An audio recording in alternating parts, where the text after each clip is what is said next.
ಅಸ್ಸಲಾಮು ಅಲೈಕುಂ ವರಹಮತುಲ್ಲಾಹಿ ವಬರಕಾತು. ತಮ್ಮ ಮಕ್ಕಳ ಅವಸ್ಥೆ ಬಹಳ ದುಃಖವಾಗ್ತಾ ಇದೆ. ಕೇವಲ 10 ವರ್ಷದ ಹುಡುಗಿ ಮಾಡಿದ ಕೃತ್ಯ ಇದು. ಆ ಸಂಜೆ ಕರವಾಟ ಗ್ರಾಮದ ಮೇಲೆ ಬಿದ್ದ ಮಳೆಹನಿಯು ಎಂದಿನಂತಿರಲಿಲ್ಲ. ಮಣ್ಣಿನ ಸುವಾಸನೆಯ ಬದಲು ಗಾಳಿಯಲ್ಲಿ ಯಾವುದೋ ಒಂದು ರೀತಿಯ ದುರಂತದ ಸುಳಿವು ತೇಲಿ ಬರುತ್ತಿತ್ತು. ಹರಿಪಾಡ್ನ ಸಣ್ಣ ಹೆದ್ದಾರಿಯಿಂದ ಒಳಗಿನ ರಸ್ತೆಗೆ ತಿರುಗಿದರೆ ಸಿಗುವ ಆ ಹಳೆಯ ವಾಡಿಗೆ ಮನೆ ಸಾಮಾನ್ಯವಾಗಿ ಶಾಂತವಾಗಿರುತ್ತದೆ. ಅಲ್ಲಿ ಜೀವನ ತನ್ನದೇ ಆದ ನಿಧಾನಗತಿಯಲ್ಲಿ ಸಾಗುತ್ತಿತ್ತು. 65 ವರ್ಷದ ಅಜ್ಜ, ಅವರಿಗೆ ಆ ವಯಸ್ಸಿನಲ್ಲೂ ಮೈ ಬಗ್ಗಿಸಿ ಕೆಲಸ ಮಾಡುವ ಅಭ್ಯಾಸ, ಪತ್ನಿ, ಮಕ್ಕಳು ಮತ್ತು ಸಂಸಾರ ಜವಾಬ್ದಾರಿಗಳನ್ನೆಲ್ಲ ಹೊತ್ತು ಜೀವನದ ಸಂಧ್ಯಾಕಾಲದಲ್ಲಿ ಕೊಂಚ ನೆಮ್ಮದಿಯನ್ನು ಹರಸುತ್ತಿದ್ದ ಸರಳ ಮನುಷ್ಯ. ಆದರೆ ಅದೇ ಮನೆಯ ಮೂಳೆಯೊಂದರಲ್ಲಿ ತನ್ನದೇ ರಕ್ತದ ಕಣ್ಣುಗಳಲ್ಲಿ ದ್ವೇಷದ ಬೆಂಕಿ ಉರಿಯುತ್ತಿದೆ ಎಂದು ಸಣ್ಣ ಸುಳಿವು ಕೂಡ ಆ ಮುಗ್ಧ ತಾತನಿಗೆ ಇರಲಿಲ್ಲ. ಆಕೆ 13 ವರ್ಷದ ಬಾಲಕಿ, ಹರಳಬೇಕಾದ ವಯಸ್ಸು, ಆಟ ಪಾಠಗಳಲ್ಲಿ ಮನಸ್ಸು ತೊಡಗಿಸಬೇಕಾದ ಪವಿತ್ರ ಹಂತ. ಆದರೆ ಆಕೆಯ ಪುಟ್ಟ ಜಗತ್ತನ್ನು ಸೋಷಿಯಲ್ ಮೀಡಿಯಾ ಮಾಯಲೋಕ ಸಂಪೂರ್ಣವಾಗಿ ಆವರಿಸಿಕೊಂಡು ಬಿಟ್ಟಿತ್ತು.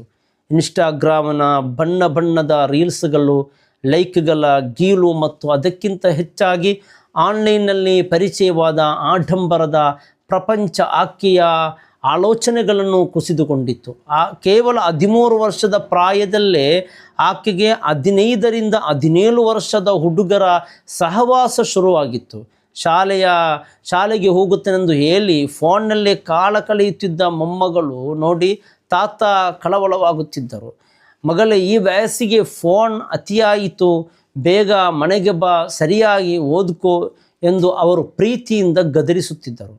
ಒಬ್ಬ ತಾತನಾಗಿ, ಹಿರಿಯವನಾಗಿ ಆಕೆಯನ್ನು ಸರಿಹಾದಿಗೆ ತರುವುದಷ್ಟೇ ಅವರ ಉದ್ದೇಶವಾಗಿತ್ತು. ಆದರೆ ಆ ಪ್ರೀತಿ ಗದರಿಕೆ ಆ ಬಾಲಕಿಯ ಮನಸ್ಸಿನಲ್ಲಿ ಕಹಿ ವಿಷವಾಗಿ ಮಾರ್ಪಟ್ಟಿತ್ತು.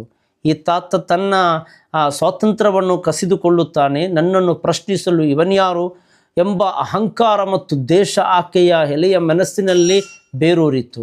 ತಾತನ ಶಿಸ್ತು ಆಕೆಗೆ ಹಿಂಸೆಯಾಗಿ ಕಾಣಿಸತೊಡಗಿತು. ಒಂದು ದಿನ ಆಕೆಯ ಆನ್ಲೈನ್ ಗೆಳೆಯರೊಡನೆ ಮಾತುಕತೆ ನಡೆಯುತ್ತಿರುವಾಗ ಆಕೆ ತನ್ನ ಮನಸ್ಸಿನಲ್ಲಿದ್ದ ಆಳವಾದ ಕತ್ತಲನ್ನು ಹೊರಹಾಕಿದಳು.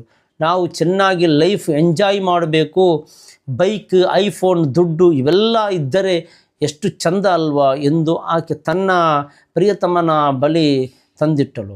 ಆದರೆ ಅದಕ್ಕೆಲ್ಲ ದುಡ್ಡು ಬೇಡವೇ ಎಂದು ಆ ಹುಡುಗರು ಕೇಳಿದಾಗ ಆ ಎಳೆಯ ಹುಡುಗಿಯ ಮನಸ್ಸಿನಲ್ಲಿ ರಾಕ್ಷಸನೊಬ್ಬ ಜಾಗೃತನಾಗಿದ್ದ. ತಮ್ಮ ತಾತನ ಹತ್ತಿರ ಚಿನ್ನದ ಆಭರಣಗಳಿವೆ, ಹಣವಿದೆ, ಆ ತಾತ ನನ್ನನ್ನು ಯಾವತ್ತೂ ನೆಮ್ಮದಿಯಿಂದ ಇರಲು ಬಿಡುತ್ತಿಲ್ಲ, ಅವನನ್ನು ಇಲ್ಲದಂತೆ ಮಾಡಿಬಿಟ್ಟರೆ ಆ ಚಿನ್ನವೆಲ್ಲ ನಮಗೆ ಸಿಗುತ್ತದೆ, ನಿಮಗೆ ಸೂಪರ್ ಬೈಕ್ ಕೊಡಿಸ್ತೇನೆ, ನನಗೆ ಹೊಸ ಐಫೋನ್ ಸಿಗುತ್ತದೆ, ನಾವಿಬ್ಬರು ರಾಜನಂತೆ ಬಾಳಬಹುದು. ಅಷ್ಟೇ. ಐಫೋನ್ ಮತ್ತು ಬೈಕಿನ ದುರಾಸೆಗೆ ಬಿದ್ದ ಆ ಅಪ್ರಾಪ್ತ ಹುಡುಗರು ಈ ಅಮಾನವೀಯ ಸಂಚಿಗೆ ಒಪ್ಪಿಕೊಂಡರು.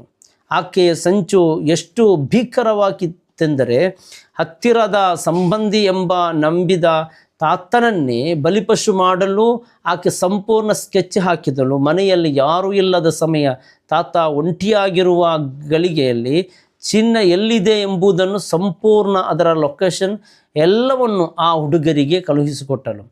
ಅದು ಶನಿವಾರದ ಕರಾಳ ಸಂಜೆ. ಸೂರ್ಯ ಮುಳುಗುತ್ತಿದ್ದಂತೆ ಕೊಲ್ಲಂನಿಂದ ರೈಲು ಏರಿ ಬಂದ ಆ 3 ಅಪ್ರಾಪ್ತ ಕುಖ್ಯಾತ ಗ್ಯಾಂಗ್ ಹರಿಪಾಡು ತಲುಪಿತ್ತು. ಸಿನಿಮಾಗಳನ್ನು ನೋಡಿ ಕ್ರೈಮ್ ಥ್ರಿಲ್ಲರ್ಗಳಿಂದ ಪ್ರೇರಿತರಾದ ಆ ಬಾಲಕರು ತಾವು ಮಾಡುತ್ತಿರುವುದು ಎಷ್ಟು ದೊಡ್ಡ ಪಾಪ ಎಂಬ ಕನಿಷ್ಠ ಕಲ್ಪನೆಯೂ ಇಲ್ಲದೆ ಮನೆಗೆ ನುಗ್ಗಿದರು.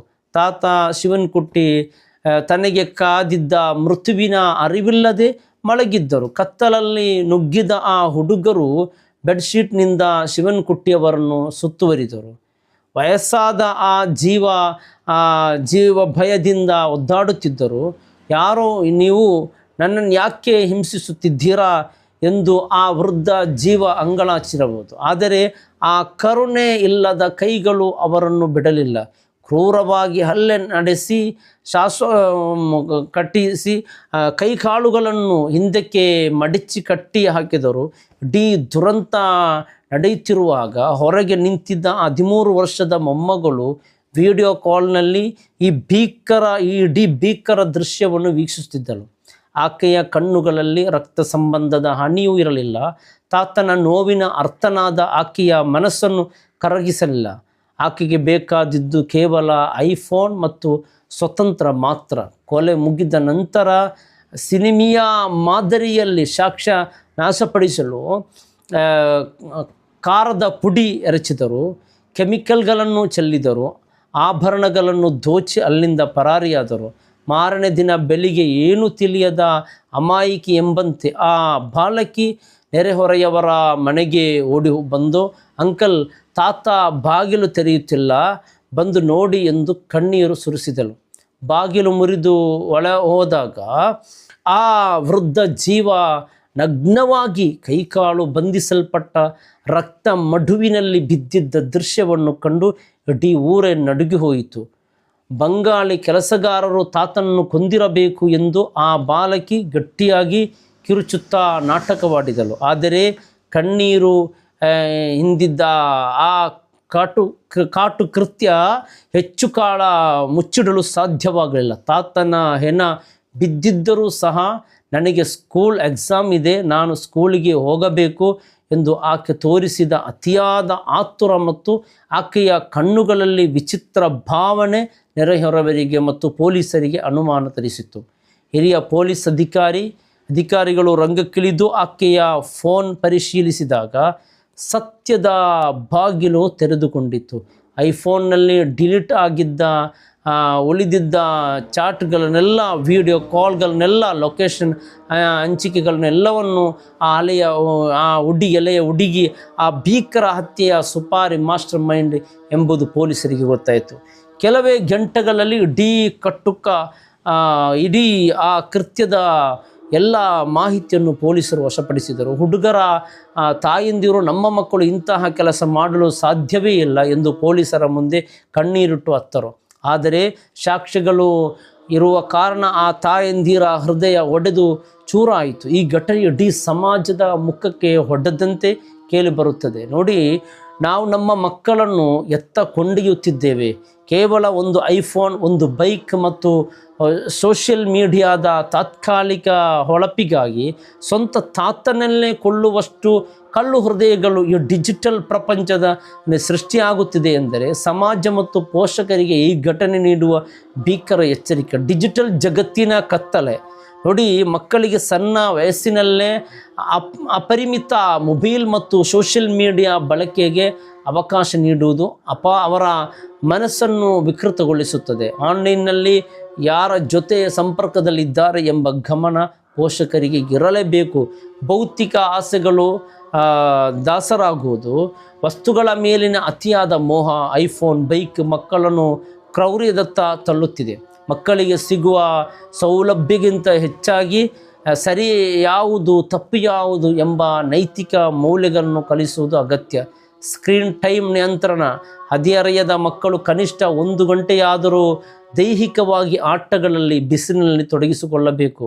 ಇದರಿಂದ ಅವರ ಮನಸ್ಸಿನಲ್ಲಿ ಸಕಾರಾತ್ಮಕ ಆಲೋಚನೆಗಳು ಬೆಳೆಯುತ್ತದೆ. ನೋಡಿ ಸಹೋದರರೇ, ಬಹಳ ಬೇಸರವಾಗ್ತಾವಿದೆ. ಈ ಒಂದು ಮಕ್ಕಳಲ್ಲಿ ಅತಿಯಾದ ಕೋಪ, ಹಠ, ಕಳ್ಳತನದ ಪ್ರವೃತ್ತಿ ಅಥವಾ ರಹಸ್ಯ ನಡವಳಿಕೆಗಳು ಕಂಡುಬಂದಾಗ ಅದನ್ನು ನಿರ್ಲಕ್ಷಿಸಬೇಡಿ. ಅಗತ್ಯ ಬಿದ್ದರೆ ಮಾನಸಿಕ ತಜ್ಞರ ಸಲಹೆ ಪಡೆಯಿರಿ. ಆ ವೃದ್ಧ ತಾತ ಶಿವನ್ಕುಟ್ಟಿಯವರ ಜೀವ ಮತ್ತೆ ಬರಲಾರದು. ಆದರೆ ಈ ದುರಂತವು ಪ್ರತಿಯೊಬ್ಬ ಪೋಷಕರ ಕಣ್ಣು ತೆರೆಸಬೇಕು. ಕೇವಲ ಸಣ್ಣ ಆಸ್ತಿಗಳಿಗೆ ಕೊಡುವುದು ಪೋಷಕತ್ವವಲ್ಲ. ನೋಡಿ, ಮಕ್ಕಳ ಮನಸ್ಸಿನಲ್ಲಿ ಕರುಣೆ, ಪ್ರೀತಿ ಮತ್ತು ಮಾನವೀಯ ಮೌಲ್ಯವನ್ನು ಬಿತ್ತುವುದೇ ನಿಜವಾದ ಪಾಲನೆ. ಇಲ್ಲವಾದರೆ ನಾವು ಸಾಕುತ್ತಿರುವುದು ಮಡಿಲಲ್ಲೇ ಹಾವನ್ನು ಬೆಳೆಸಿದಂತಾಗುತ್ತದೆ. ಅಲ್ಲಾಹು ಕಾಪಾಡಲಿ. ಅಸ್ಸಲಾಮು ಅಲೈಕುಂ